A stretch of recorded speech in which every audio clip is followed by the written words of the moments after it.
Sorry guys, थोड़ा network की problem चल रहा था, इसीलिए मुझे वीडियो को बंद करना पड़ गया था।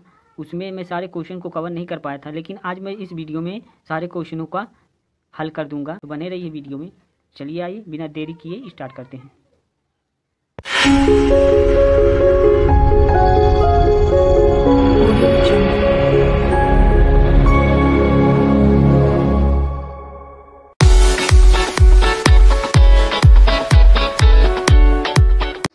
चलिए हम पचवा ले लिए हैं। हमारा पचवा क्या है, 1 2 गुणे 2 अवयव का जो है हमें ज्ञात करना है, इसके बराबर कि हमें अवयव कैसे निकालना है। तो हम इसको हल करने से पहले ये बता देते हैं कि ये 2 गुणे 2 क्रम का क्या है। इसको पहले समझा दे रहे हैं ताकि आपको समझने में ज़्यादा आसान रहेगा। 2 गुणे 2 क्रम का अवयव जब ज्ञात करेंगे तो हमारा हो जाएगा, मान लीजिए A1 कोई अवयव होगा, A2 कोई अवयव होगा, या तो 2 होगा, क्योंकि ये हमारा 2 गुणे 2 क्रम, यानी पंक्ति भी हमारा 2 है और स्तंभ भी हमारा 2 है। अगर पूछेगा कि 2 गुणे 3 क्रम का हमें अवयव ज्ञात करना है, तो हम इसको कैसे ज्ञात करेंगे। तो इसको हम ज्ञात करने के लिए लिखेंगे A12 A13 A21 A22 A23, ये हो जाएगा। आप समझ रहे हैं ना, यानी हमारा जो स्तंभ होगा वो 3 होगा और जो पंक्ति हमारा होगा वो 2 होगा, यानी ये हमारा पंक्ति रहेगा, ये हमारा स्तंभ रहेगा। आई होप आप इसको अब समझ लिए होंगे। अगर इसको हम 3 गुणे 2 क्रम का लेंगे, अगर इसका अवयव ज्ञात करेंगे तो हम इसको लिख सकते हैं, ये हमारा हो जाएगा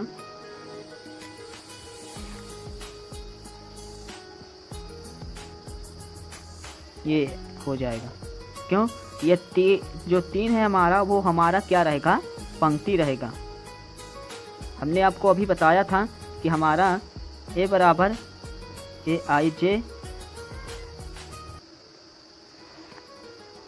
A बराबर हमारा IJ के M गुणे के N के क्रम का रहेगा। यही हम इसको उठाकर यहाँ यूज कर रहे हैं।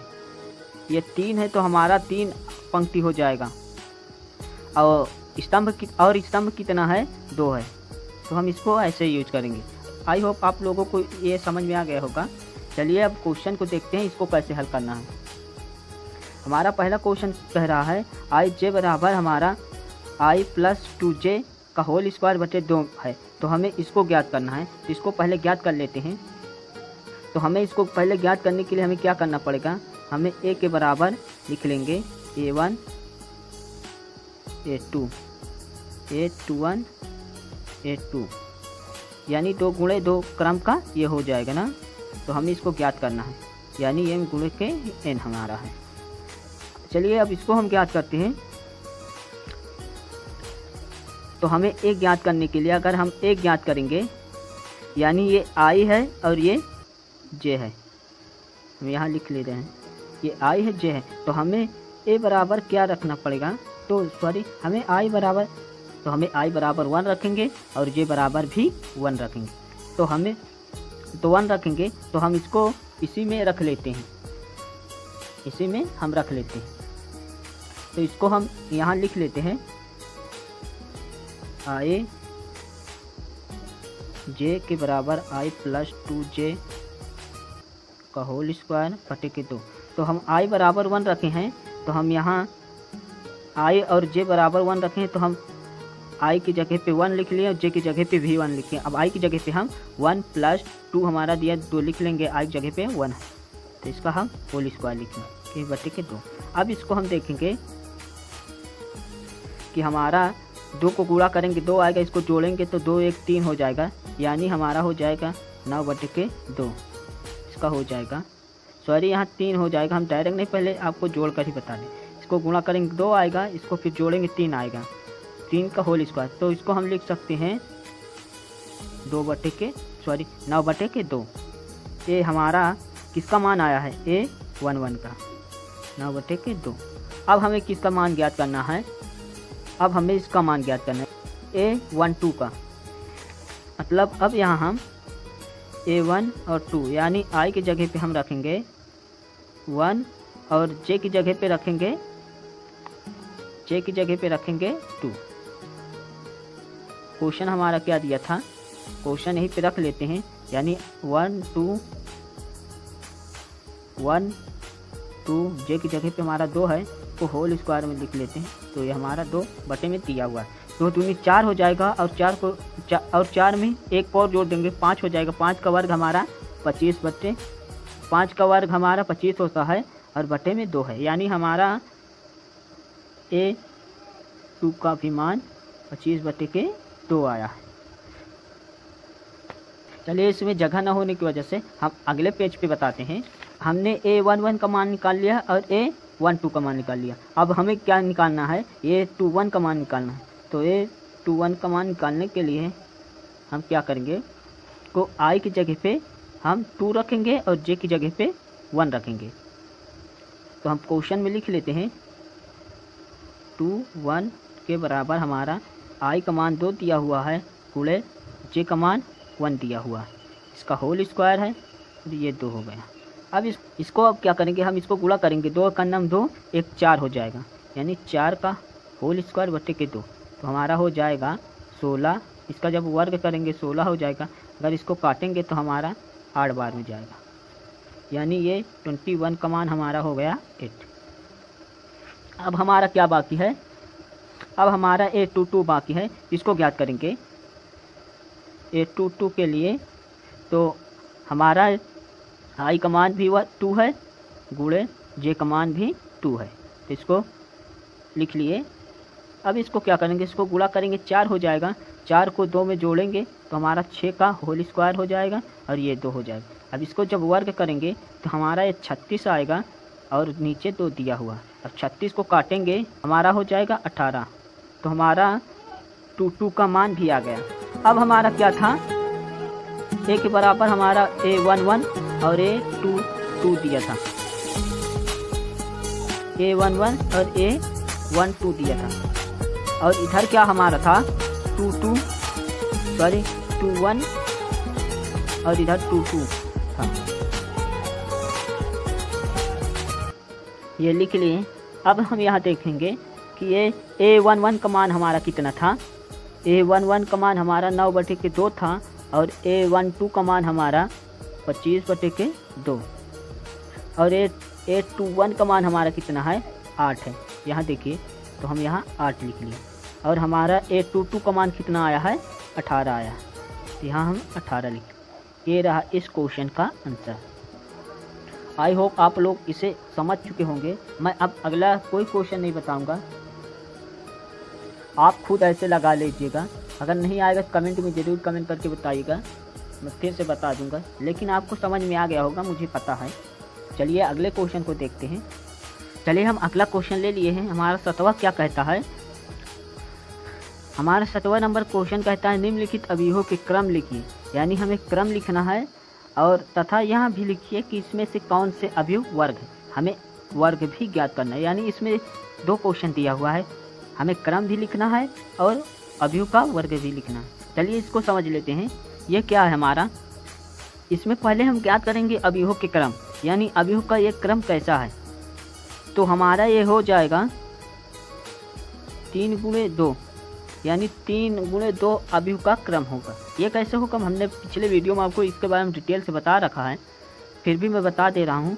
ये हमारा A बराबर AIJ, जो कि अभी मैं आपको समझाया हूँ, M गुणे N के रूप में होगा। वैसे ये हमारा क्या होगा, N हमारा पंक्ति होगा, जो कि हमारा पंक्ति इसमें कौन है, ये है, और कितना है, ये 3 है। पंक्ति हमारा 3 है, और स्तंभ हमारा कितना है, ये 2 है, ये हमारा स्तंभ है। तो हमारा पहले पंक्ति लिखेंगे, फिर उसके बाद स्तंभ को लिखेंगे। तो आई होप इसे आप समझ चुके होंगे। अब इसमें बात किया है कि अवयव का वर्ग क्या है। अवयव का वर्ग ये हमारा नहीं होगा। क्यों नहीं होगा, क्योंकि हम आपको बता दें वर्ग के लिए हमें क्या चाहिए। वर्ग के लिए जो हमारा पंक्ति है और स्तंभ, ये हमारा दोनों क्या होना चाहिए, समान होना चाहिए। जो इसमें से पंक्ति हमारा 3 है और स्तंभ हमारा 2 है, इसीलिए हमारा ये समान नहीं है। तो आप लोग इसे समझ गए होंगे कि अवयवों का क्रम क्या होगा, 3 गुणे 2 का क्रम होगा, जो कि हमारा ये अवयव वर्ग नहीं है। अब इसको समझते हैं, बी नंबर को।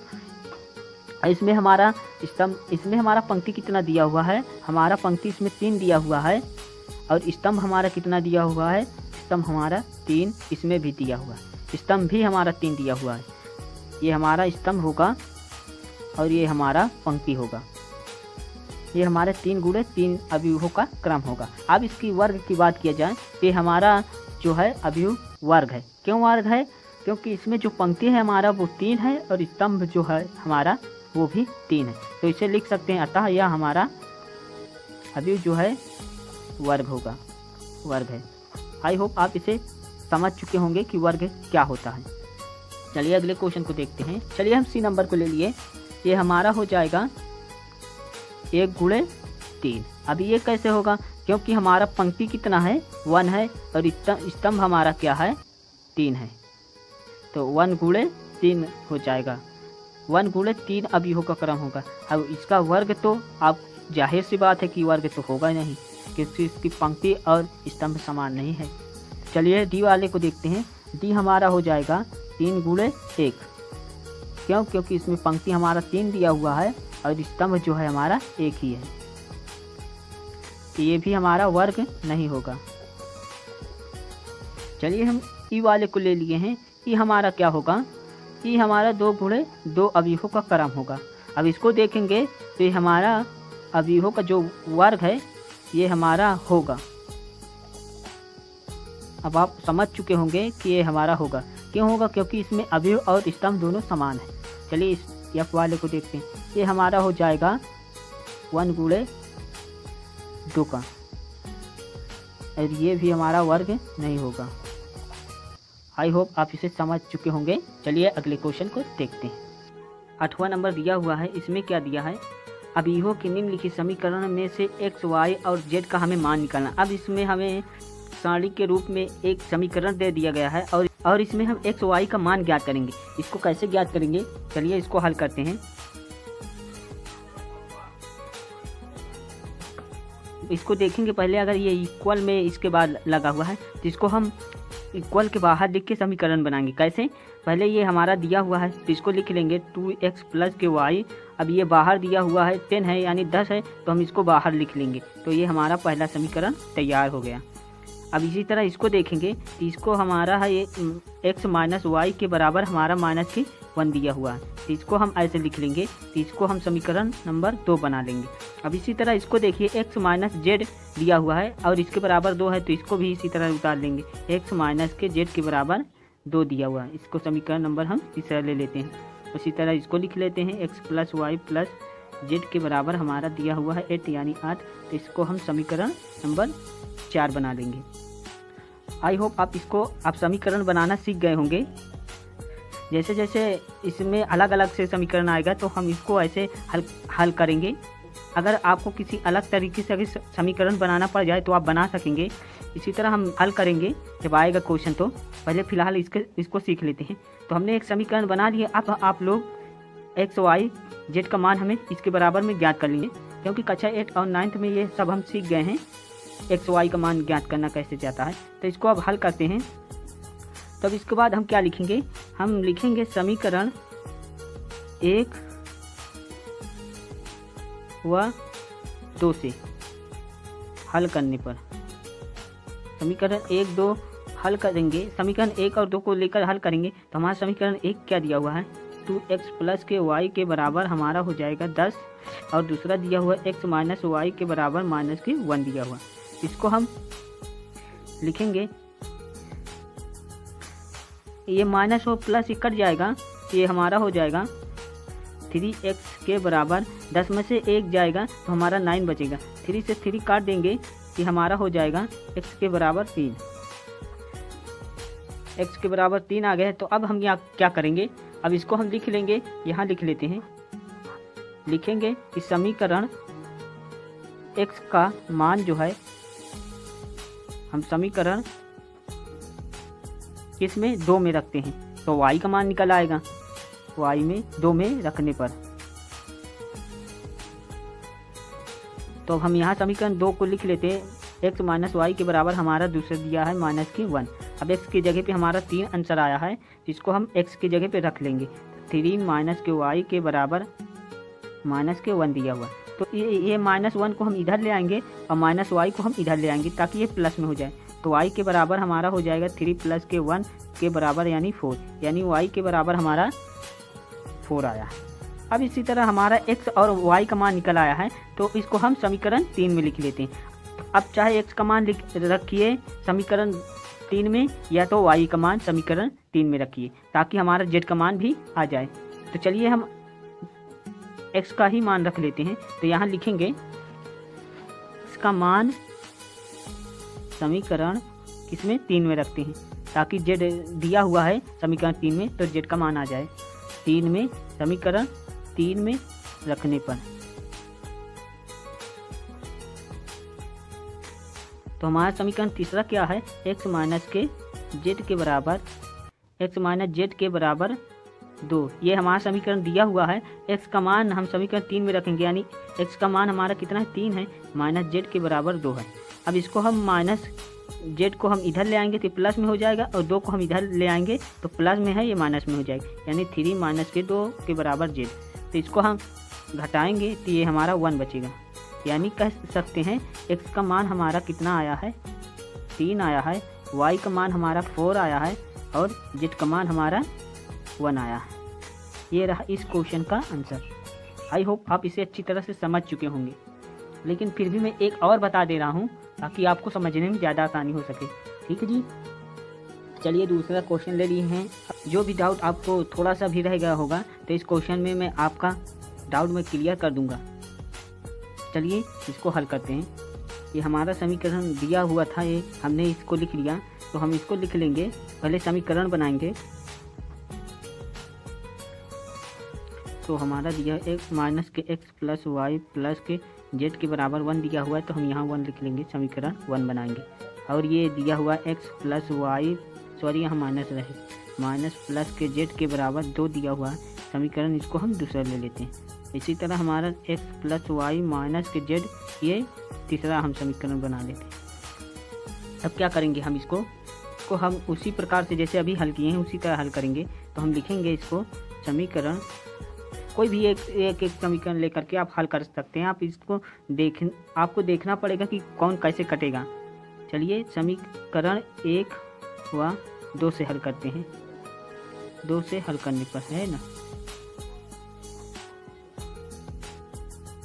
इसको जब हल करेंगे तो हमारा माइनस x प्लस के वाई प्लस के z के बराबर 1 दिया हुआ है और एक x minus Y plus k z के बराबर 2 दिया हुआ। इसको जब करेंगे तो ये हमारा कट जाएगा, तो 2z बराबर के 3 बचेगा। तो हम z बराबर ये इधर जाए, ये इसको इधर लाएंगे तो ये बटे में हो जाएगा, यानी 3 बटे के 2 हो जाएगा। अब इसी तरह हम समीकरण 1 और 3 को लेंगे तो हमारा हो जाएगा समीकरण 1 व 3 से। जब इसको हम 3 से हल करेंगे तो हमारा क्या दिया हुआ है, समीकरण minus x plus y plus k z के बराबर 1 दिया हुआ है, और हमारा तीसरा दिया है x प्लस वाई माइनस के z के बराबर 3, ये हमारा दिया हुआ है। अब x प्लस माइनस कट जाएगा और z भी कट जाएगा, तो 2y बराबर बचेगा 4। 1 और 3 को जोड़ देंगे 4 हो जाएगा। अब ये 2 से 2 कट जाएगा तो y के बराबर 2 बचेगा, यानी x का मान अभी निकालना है। हमारा y और z का मान निकल आया, अब हमें x का मान निकालना है। तो हम क्या करेंगे, x और यहाँ लिखेंगे x और z का मान किसी एक में रख देते हैं, किसी समीकरण में। चलिए हम पहले में ही रख देते हैं, समीकरण 1 में रखने पर। तब हमारा क्या होगा, हमारा समीकरण दिया है माइनस के x प्लस के y के बराबर प्लस z के बराबर 1 दिया हुआ। माइनस x का मान हमें ज्ञात करना है, तो माइनस x प्लस y का मान हमारा कितना आया है, 2 आया है, तो यहाँ लिख लेते हैं। और z का मान हमारा 3 बटे के 2 आया है, तो के बराबर हमारा दिया हुआ है 1। अब यहाँ लिखेंगे माइनस x, इसका जब हम हल करेंगे तो हमारा ये 2 हो जाएगा, 2 दूनी 1 4 प्लस 3 के बराबर हमारा 1 हुआ, यानी 7 बटे के 2 x माइनस के प्लस 7 बटे के 2 बराबर के 1। ये माइनस में है, इसको ले जाएंगे तो इधर प्लस में हो जाएगा, 1 को लाएंगे तो माइनस में हो जाएगा, यानी इसको जब इधर ले आएंगे तो ये माइनस में ही प्लस में हो जाएगा, और माइनस और प्लस 1 को अगर इधर ले आएंगे तो -1 हो जाएगा। चलिए इसको ले आते हैं। तो x के बराबर हमारा हो जाएगा 7/2 माइनस के 1, यानी हमारा ये हो जाएगा 7/2। ये हमारा हो जाएगा 5/2, यानी x का मान हमारा हो जाएगा 5/2। यहाँ लिख लेते हैं। x का मान हमारा 5/2 आया है, y का मान हमारा आया है 4 और z का मान हमारा आया है 3/2। ये रहा इस क्वेश्चन का आंसर। सॉरी 2 दिया हुआ, y का मान हमारा 2 दिया हुआ। आई होप आप इसे समझ चुके होंगे। चलिए इसी तरह आप अगला क्वेश्चन लगा लीजिएगा। ऐसे ही ये सब आसान ही क्वेश्चन, ज़्यादा कठिन नहीं है, आप इसे लगा लेंगे। अब मैं इसका कुछ अगला बता दे रहा हूँ। EF वाला हमारा थोड़ा सा पेचीदा दिया हुआ है, थोड़ा सा इसको समझ लेते हैं। EF वाला हमारा कैसे है, ये हमारा दिया है x 2 3 और ये प्लस में y माइनस के 1 दिया हुआ है, यहाँ प्लस में दिया के बराबर हमारा दिया हुआ है 10 और 5। मैं इससे समीकरण बना दे रहा हूँ, आप इसको हल कर लीजिएगा। इसको हम इससे गुणा करेंगे 2x हो जाएगा और इसको हम 3 से गुणा करेंगे तो ये 3x हो जाएगा। इसको हम माइनस y को जब 1 से गुणा करेंगे तो ये माइनस के y हो जाएगा और इसको प्लस में यानी ये प्लस में हो जाए के बराबर हमारा कितना दिया हुआ है 10, यानी समीकरण नंबर 1 बन गया और ये बराबर हमारा 5 दिया, यानी समीकरण नंबर 2 बन गया। आई होप आप इसको हल कर लेंगे। अब ये कट जाएगा, 5 बचेगा और 15 काट देंगे तो x के बराबर 3 आ जाएगा। इसी तरह x का मान y किसी एक समीकरण में रख लीजिएगा तो हल हो जाएगा। आई होप आप इसको समझ चुके होंगे। तो अब अगला हम वीडियो लेकर आएंगे, तो उसमें हम एक्सरसाइज B को बताएंगे। अगर आपको फिर भी कोई डाउट हो रहा है तो कमेंट में ज़रूर कमेंट करके बताइएगा, मैं हल करके बता दूंगा। चलिए फिर मिलते हैं नेक्स्ट वीडियो में। जय हिंद, वंदे मातरम।